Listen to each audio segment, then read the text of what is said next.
Assalamualaikum warahmatullahi wabarakatuh. Apa kabar sobat sekalian? Semoga baik-baik saja. Jumpa lagi di channel Rahmat Romli. Kali ini kita akan membahas berita hangat dan masih hangat diperbincangkan, yaitu tentang isu ya.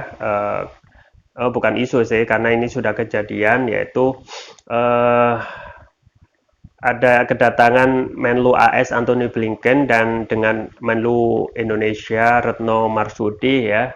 Dan ini disebut ternyata membahas isu normalisasi RI dengan Israel ya. Ini ada berita yang sangat panas dari cnnindonesia.com. Langsung saja saya bacakan. Menlu AS dan Retno Marsudi disebut bahas normalisasi RI Israel ya. Menteri Luar Negeri Amerika Serikat Antony Blinken dan Menlu Indonesia Retno Marsudi disebut membahas kemungkinan normalisasi hubungan RI dengan Israel saat mereka bertemu di Jakarta pekan lalu. Sejumlah pejabat Israel mengkonfirmasi kabar ini kepada media AS Axios.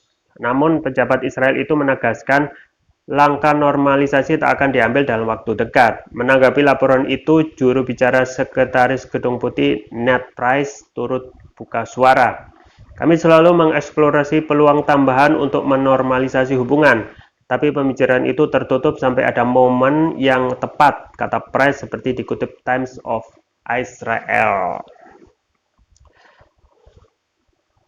Blinken mengangkat gagasan normalisasi tersebut berdasarkan skema kesepakatan Abraham. Skema ini dimulai digaungkan di masa kepemimpinan Presiden Donald Trump.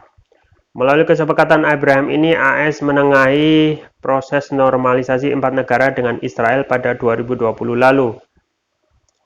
Keempat negara itu adalah Uni Emirat Arab, Bahrain, Sudan, dan Maroko ya.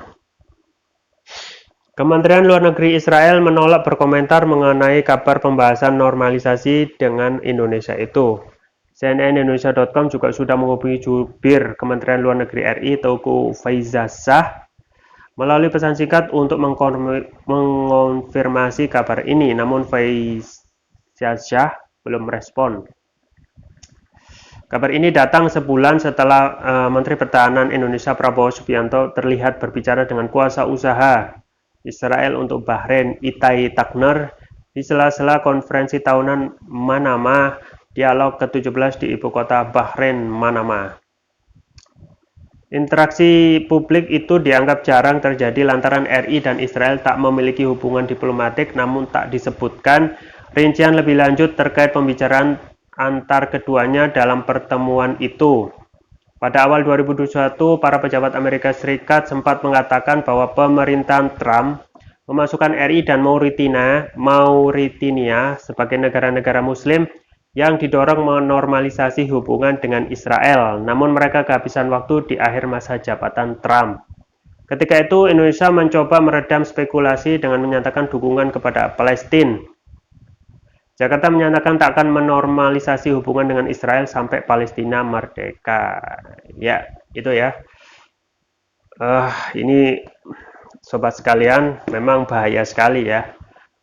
Kalau apa yang terjadi ya, menormalisasi Israel, hubungan dengan RI dengan Israel, artinya kita melegitimasi negara penjajah Israel itu untuk menempati ya daerah jajahan Palestina. Ini masalah gawat dan ini memang harus diseriusi ya, karena kita mayoritas Muslim ya, dan kalau kita melihat Undang-Undang 1945 itu mengatakan bahwasanya penjajahan di muka penjajahan dunia itu harus dihapuskan karena tidak sesuai dengan peri kemanusiaan dan peri keadilan ya. Dan itu harus dijunjung tinggi ya. Karena apa yang dilakukan Israel ada benar-benar melakukan penjajahan ya, penjajahan yang kemudian membunuhi rakyat Palestina ya. Padahal mereka itu dalam satu sisi melakukan pembunuhan dengan rakyat-rakyat sipil ya, itu kita sering ya. Dan sekarang itu tidak ada pemberitaan bukan berarti tidak ada aktivitas militer atau aktivitas fisik ya. Karena memang setiap hari ya kalau kita melihat berita rakyat-rakyat Palestina contohku anak-anak kecil itu sudah terbiasa gitu dengan aktivitas invasi militer Israel ya.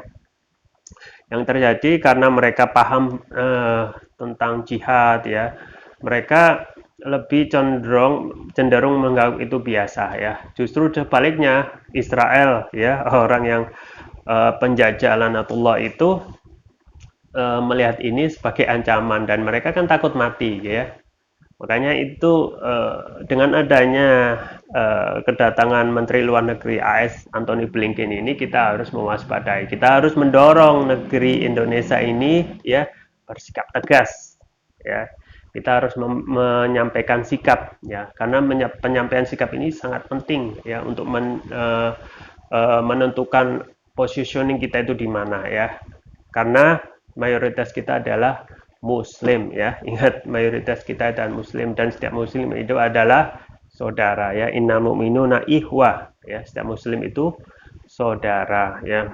Makanya sebagai Menteri Luar Negeri ya kita sebagai rakyat kita hanya bisa mengingatkan juga memfokuskan pembahasan ini agar jangan sampai ya RI yang mayoritas Muslim terbesar di dunia ini sampai menormalisasi, artinya melegitimasi penjajahan Israel gitu. Ya. Karena apapun yang dilakukan baik menteri maupun rakyat ya sampai menyatakan penjajah Israel itu legal itu tanggung jawabnya berat ya, tanggung jawab berat di sisi Allah Subhanahu wa taala ya. Kita akan ditanyai ya. Kalau kita melihat hadis ya, ada hadis yang menyuruh kita untuk menolak kemungkaran ya, man ra'a minkum munkaron fal yu'ayyiru biyadi. Fa ilam yastatik fa bilisani, fa ilam yastatik fa biqalbihi wa dzalika ataful iman ya. Jadi jika kalian melihat kemungkaran, cegahlah dengan tangan kalian, jika tidak bisa dengan lisan kalian. Dan kalau tidak bisa dengan hati, dan ketahuilah itu adalah selama-lamanya iman ya. Kita tidak mau hanya menolak dan kita harus memberikan penegasan ya, penekanan kepada pemerintah Menlu RI ya, Bu Retno Marsudi ini agar tegas menolak ya. Jangan hanya karena didatangi dengan sopan ya, itu langsung mengiyakan saja. Ingat, di belakang Anda harus bertanggung jawab. Kalau Anda menyatakan normalisasi hubungan negara RI dengan Israel, artinya mereka ya, Anda seperti mengatakan bahwasanya penjajahan Israel itu benar ya. Bahwasanya apa yang digagaskan two state solution ya, solusi dua negara itu benar ya. Ini akan dimintai pertanggungjawaban ya. Memang kita mempunyai sistem luar negeri bebas aktif ya, artinya kita tidak bebas langsung melakukan normalisasi, artinya kita itu bebas untuk menolak penjajahan ya, dan aktif untuk membuat Israel itu keluar dari Palestina gitu ya. Itu jadi kita harus memanfaatkan kekuatan kita ya, karena gini sobat sekalian, kalau kita diam-diam saja ya, artinya kementerian atau penguasa negeri ini itu menganggap bahwasanya tidak ada apa-apa, akhirnya melanjutkan normalisasi gitu. Kita harus memberikan sikap, penekanan, penegasan kepada Menlu ya, dan juga mendorong pada Presiden Jokowi agar menolak mentah-mentah gagasan mereka untuk menormalisasi ya. Ingat ya, bahwasanya dulu Israel itu Palestina itu dibebaskan dengan darah ya.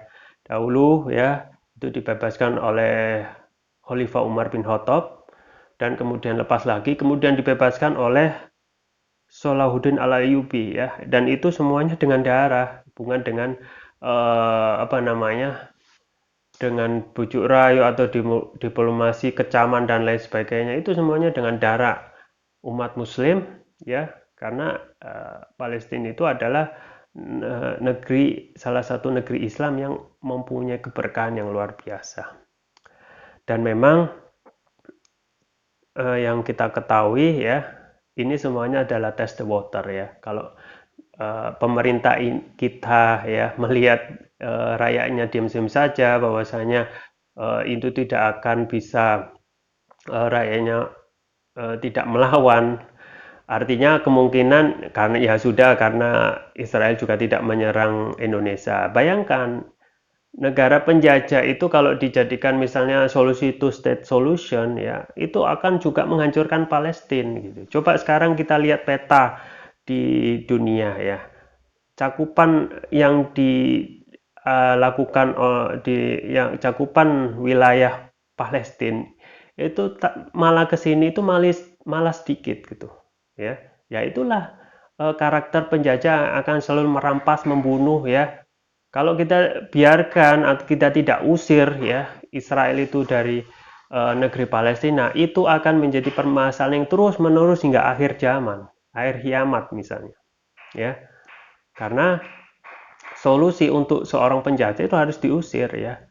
Dan memang karakter kita itu kadang kita kalau tidak mengalami sendiri itu tidak bereaksi ya. Coba kita bayangkan ke belakang ketika kita dijajah oleh Belanda ya. Kita tidak akan mau diberikan solusi two state solution. Misalnya negara Indonesia menguasai separuh Jawa dan separuh Jawa yang lain dikuasai Belanda ya. Apa kita mau seperti itu ya? Tentu saja tidak.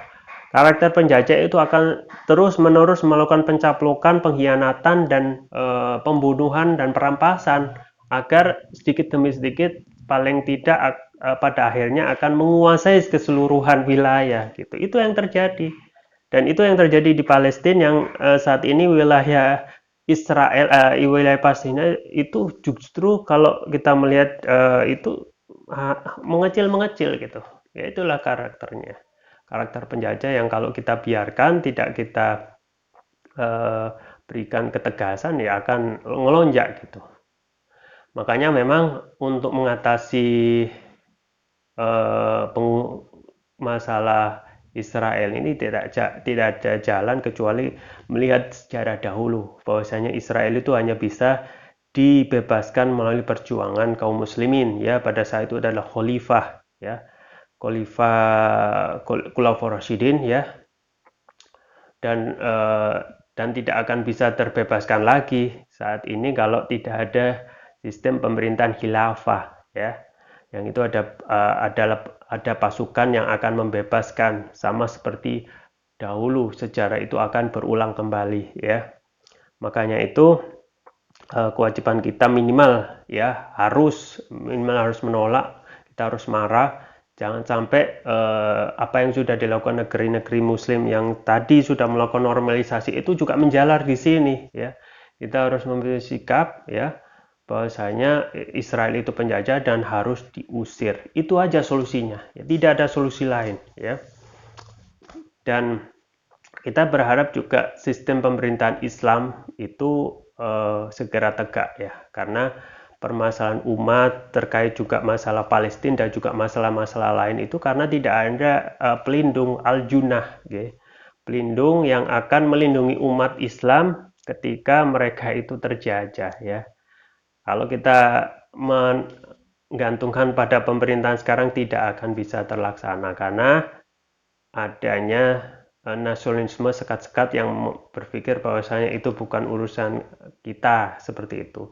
Karena adanya sekat nasionalisme itu yang menghentikan kita untuk melakukan kepedulian solidaritas kepada sesama saudara muslim yang lain.